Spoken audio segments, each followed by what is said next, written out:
P T I حکومت کے 3 برس اور انسپکٹر کی کہانی۔ کالم نگار Syed Sardar Ahmad Pirzada, the first blind journalist of Pakistan, APNS best Urdu column award holder, روزنامہ نئی بات، مورخہ 21 اگست 2021۔ یوکرینی نسل کے نکولائی گوگول مشہور روسی ادیب تھے۔ وہ 31 مارچ 1809 کو پیدا ہوئے اور 42 برس کی عمر میں 4 مارچ 1852 کو وفات پا گئے۔ اپنی مختصر زندگی میں نکولائی گوگول نے ایسی کہانیاں اور ڈرامے تخلیق کیے جو آج بھی اپنی مثال آپ ہیں۔ ان کی تحریروں کا بنیادی موضوع اس زمانے میں روس کے کرپٹ اور نااہل حکمران تھے جن پر نکولائی گوگول نے اپنے قلم سے طنز کے تیر چلائے۔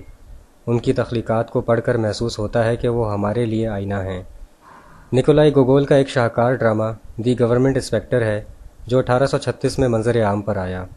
اس ڈرامے میں ایک دور افتادہ روسی قصبے کی کرپٹ اور نااہل مقامی حکومت کا نقشہ کھینچا گیا ہے جو اپنی خامیوں پر پردہ ڈالنے کے لیے مرکزی حکومت کے تفتیشی انسپکٹر کو بے وقوف بنانے کی کوشش کرتے ہیں، لیکن آخر میں پتہ چلتا ہے کہ مقامی حکومت کے زیادہ چالاک اور سمجھدار بننے والے کرپٹ اہلکار خود بے وقوف بن گئے ہیں۔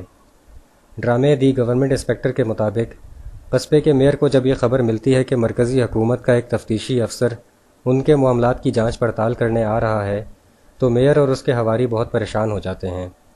ان کی پریشانی اس وقت خوف میں بدل جاتی ہے جب انہیں یہ مزید خبر ملتی ہے کہ ایک مشکوک فرد گزشتہ 2 ہفتے سے ان کے قصبے کے ایک اچھے ہوٹل میں مقیم ہے۔ مقامی لوگ اس مشکوک شخص کو ہی مرکزی حکومت کا انسپکٹر سمجھتے ہیں۔ ہوٹل میں مقیم شخص کا نام خلستہ کوف ہوتا ہے۔ میئر اور اس کے حواریوں کو خلستہ کوف پر تفتیشی انسپکٹر ہونے کا اس وقت پکا یقین ہو جاتا ہے جب انہیں معلوم ہوتا ہے کہ خلستہ کوف کے ہوٹل کے اخراجات کا بل مرکزی حکومت کے خزانے سے ادا کیا جا رہا ہے۔ ہوٹل میں مقیم خلستہ کوف دراصل تفتیشی انسپکٹر نہیں بلکہ خیالی منصوبے بنانے والا ایک کام چور سرکاری ملازم ہوتا ہے جو ذاتی حیثیت میں تفریحی چھٹیاں گزارنے کے لیے اس قصبے میں آیا ہوا ہوتا ہے۔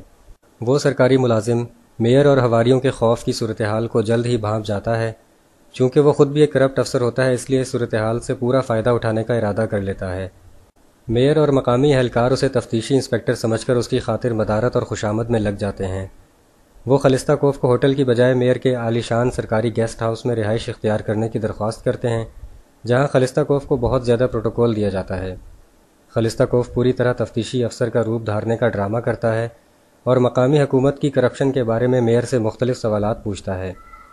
افسر خلستہ کوف میئر اور اس کے ساتھیوں کو ہر معاملے پر بلیک میل کرتے ہوئے بڑی بڑی رقمیں رشوت کے طور پر طلب کرتا ہے۔ جوں جوں دن گزرتے ہیں خلستہ کوف کی فرمائشوں میں اضافہ ہوتا جاتا ہے۔ کچھ دنوں بعد جب میئر کی کرپشن کی تمام فائلیں خلستہ کوف چیک کر لیتا ہے اور ان کے عوض منہ مانگی رشوت بھی حاصل کر لیتا ہے تو وہ میئر اور اس کے ساتھیوں سے مزید رقم حاصل کرنے کا دوسرا طریقہ اختیار کرتا ہے۔ خلستہ کوف میئر اور اس کے ساتھیوں سے جلد واپس لوٹانے کے وعدے پر بھاری رقوم ادھار پر لیتا ہے۔ میئر اور اس کے ساتھی اپنی جان بچانے کے لیے نقلی انسپکٹر خلستہ کوف کا ہر مطالبہ پورا کرتے جاتے ہیں۔ اسی دوران خلستہ کوف میئر کی نوجوان دلکش بیوی کے ساتھ ناجائز تعلقات بھی قائم کر لیتا ہے۔ جب مقامی کسانوں کو پتہ چلتا ہے کہ مرکزی حکومت کا ایک تفتیشی افسر ان کے میئر کی غلط کاریوں کی رپورٹ تیار کرنے آیا ہوا ہے تو سب کسان خلستہ کوف سے ملنے میئر گیسٹ ہاؤس پہنچ جاتے ہیں۔ خلستہ کوف کے ذہن میں ایک نئی چال آتی ہے۔ وہ کسانوں کو خطاب کرتے ہوئے کہتا ہے کہ ایسے کرپٹ اور نااہل میئر کو زنجیروں سے جکڑ کر سائبیریا کے برفانی علاقے میں پھینک دینا چاہیے۔ اس بات پر کسانوں کو خوش دیکھ کر خلستہ کوف مجمع کو مخاطب کر کے کہتا ہے کہ اگر وہ اتنی رقم اسے ادھار دے دیں تو ان کی کرپٹ میئر سے ہمیشہ کے لیے جان چھوٹ جائے گی۔ خلستہ کوف کی کسانوں سے طلب کردہ رقم کافی زیادہ تھی، اس لیے کسانوں نے گھروں میں جا کر اپنی ساری جمع پونجی اکٹھی کر کے خلستہ کوف کو دے دی۔ جب میئر کو پتہ چلتا ہے کہ تفتیشی افسر نے کسانوں کے مطالبے پر اسے سزا کے طور پر سائبیریا کے برفانی علاقے میں قید کرنے کا فیصلہ کر لیا ہے تو وہ خلستہ کوف کے سامنے بہت روتا دھوتا اور گڑ گڑاتا ہے۔ عین اسی موقع پر خلستہ کوف میئر کی خوبصورت بیٹی سے شادی کرنے کا ارادہ ظاہر کرتا ہے۔ میئر اپنی جان بخشی دیکھتے ہوئے خلستہ کوف کی یہ خواہش بھی فوراً پوری کر دیتا ہے۔ میئر اور کسانوں کو اپنی اپنی جگہ مطمئن کر کے اگلے ہی روز خلستہ کوف فوری طور پر واپس جانے کا اعلان کرتا ہے اور میئر کی مہیا کردہ قصبے کی سب سے آرام دہ گھوڑوں والی بگی پر واپس روانہ ہو جاتا ہے۔ خلستہ کوف کے جانے کے بعد میئر کے تمام دوست اکٹھے ہو کر اسے مبارک دیتے ہیں کہ اس نے بہت ہی سمجھداری سے تفتیشی افسر کو قابو کر لیا۔ میئر تمام کسانوں کو بلا کر دھمکاتا ہے کہ انہوں نے جو شکایتیں تفتیشی افسر کو لگائی ہیں اس کی سزا کے طور پر وہ کسانوں سے بڑی بڑی رقمیں رشوت کے طور پر وصول کرے گا۔ میئر کسانوں کو ڈرانے کے لیے اس راز سے بھی پردہ اٹھاتا ہے کہ وہ تفتیشی افسر اب اس کا داماد بن گیا ہے۔